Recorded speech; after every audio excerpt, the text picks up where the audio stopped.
Dok, kenapa ya akhir-akhir ini aku tuh sering banget sakit kepala? Terus ya sakit di bagian dada kiri sama tengkuk aku sering pegel banget rasanya.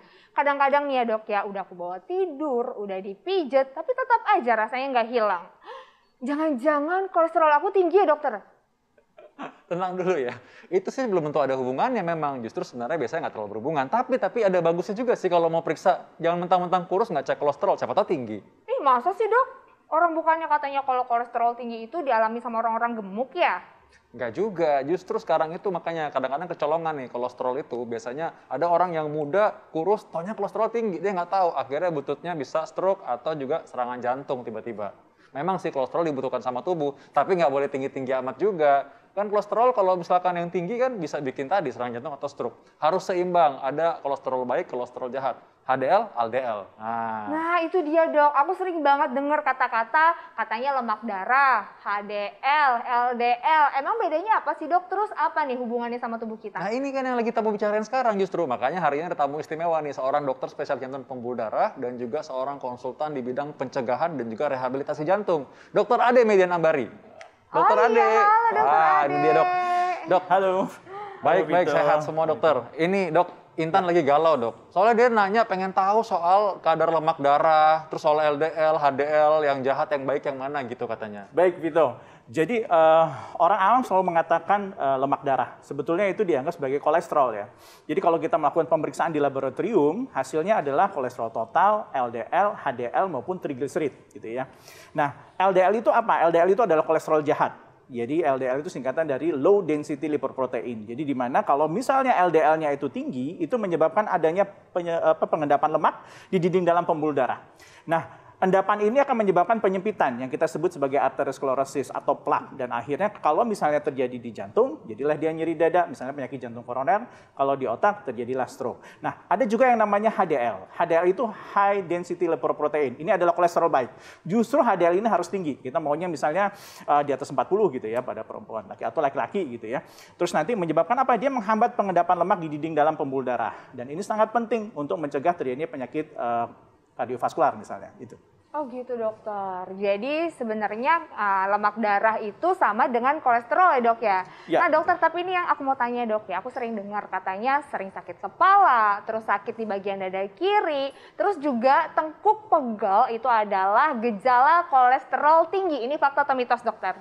Itu fakta. Jadi sebetulnya gini, aku harus katakan bahwa kolesterol tinggi kadang-kadang tidak bergejala gitu ya. Tapi paling sering kadang-kadang muncul juga, misalnya nyeri dada. Biasanya kalau sudah terjadi yang disebut dengan penyempitan. Kenapa sih bisa nyeri dada? Ya itu tadi saya sudah sebutkan, karena ada penyempitan yang disebut dengan arteriosklerosis yang menyebabkan aliran darah di pembuluh darah koronernya terganggu. Akibatnya apa? Supply sama demand atau kebutuhan itu tidak terpenuhi dengan baik pada otot jantung. Dan itu menyebabkan apa? Nyeri dada. Nah, bagaimana dengan sakit kepala? Itu timbul kenapa? Misalnya ada penyempitan di pembuluh darah yang ada di otak. Itu juga menyebabkan terjadinya sakit kepala. Nah, untuk yang tekuk yang pegal, itu tidak selalu akibat kolesterol misalnya. Tapi bisa hal lain. Tapi itu juga menjadi penting. Kenapa? Kalau misalnya nanti ada tekuk pegal, kita curiga mungkin ini bisa juga ada penyempitan ya pembuluh darah yang ada di leher. Itu juga bisa gitu. Jadi sehingga menyebabkan orang itu mau pergi untuk melakukan pemeriksaan, terutama pemeriksaan kolesterolnya nanti.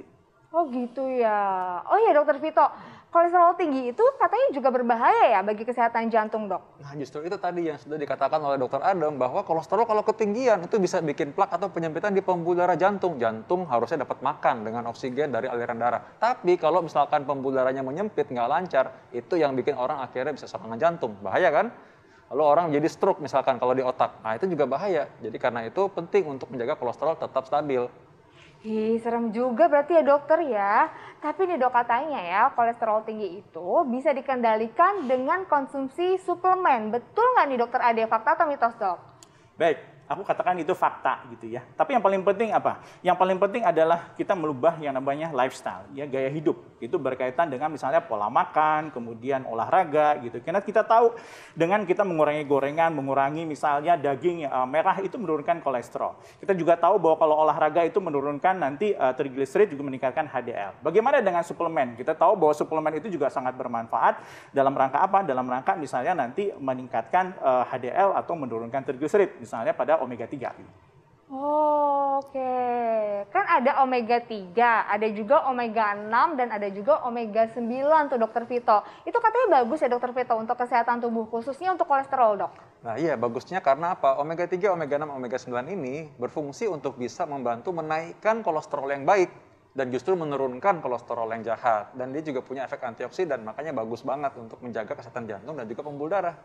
Oke, jadi memang ini semuanya harus kita dapatkan karena bagus untuk kesehatan tubuh ya dokter Vito ya. Yes. Nah dokter Ade, mungkin ada tambahan dokter untuk masyarakat supaya lebih tahu lagi soal omega 3, omega 6, dan omega 9 ini dokter. Dan bisa didapatkan dari mana aja nih dok biasanya? Baik, dari guideline kita lihat ada panduan yang dikeluarkan oleh American Heart Association, yaitu organisasi jantung yang ada di Amerika sana. Dia mengatakan bahwa suplemen omega 3, baik omega 3, 6, dan 9 itu sangat bermanfaat. Dalam rangka apa? Dalam rangka menurunkan kolesterol yang ada di tubuh kita. Kenapa bisa terjadi? Ya itu tadi, omega 3 itu bisa menurunkan triglycerid, menaikkan HDL, terus kemudian yang paling penting, ini juga bermanfaat, sangat bermanfaat pada mereka-mereka dengan punya faktor risiko tinggi, terutama untuk penyakit kardiovaskular. Dan omega 3 ini bisa didapatkan dari makanan gitu ya, atau dari suplemen. Wah, artinya yang aku lakukan selama ini udah bener dong. Aku selalu rutin konsumsi food supplement untuk membantu mengurangi lemak darah aku. Ini nih pemirsa, aku konsumsi Omepros. Omepros adalah food supplement yang bermanfaat untuk membantu mengurangi lemak darah. Omepros ini bersumber dari minyak ikan salmon dan minyak nabati seperti flaxseed oil, safflower oil, canola oil, olive oil, dan blackcurrant seeds oil yang kaya akan omega 3, 6, dan 9.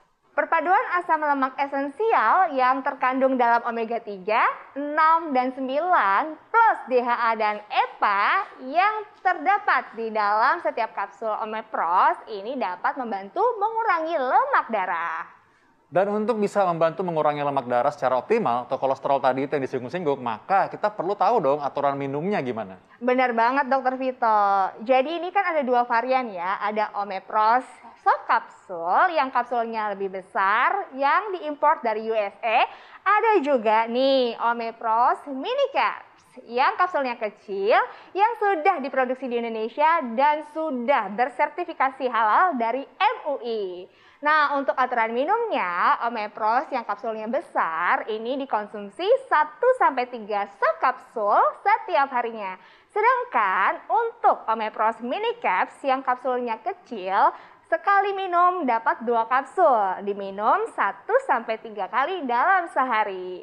Ini cocok banget bagi orang-orang yang susah menelan kapsul besar, Dokter Vito. Nah, bagus banget, ternyata gitu ya. Nah, justru ini pemirsa perlu tahu dong, bisa didapatkan di mana kalau gitu? Ya, jadi Omepros dan Omepros Mini Caps bisa dibeli di apotik, toko obat, di minimarket, di supermarket, atau beli di online shop seperti Shopee dan juga Tokopedia. Nah, pastinya dengan suplemen omega 3, omega 6, omega 9, tetap juga harus jaga pola hidup sehat. Tidur teratur harus cukup, juga jaga berat badan nggak berkelebihan ya, dan juga tetap olahraga, exercise secara teratur supaya kualitas hidup makin baik dan kolesterol tetap terjaga jauh dari penyakit jantung dan penyakit pembuluh darah. Iya, bener banget Dokter Vito. Mulai sekarang aku harus menerapkan pola hidup sehat dan rutin konsumsi Omepros dan Omepros Mini Caps. Bantu kurangi lemak darah. Pemirsa jangan kemana-mana, kami akan kembali setelah yang satu ini tetap di Hidup Sehat. Sehat.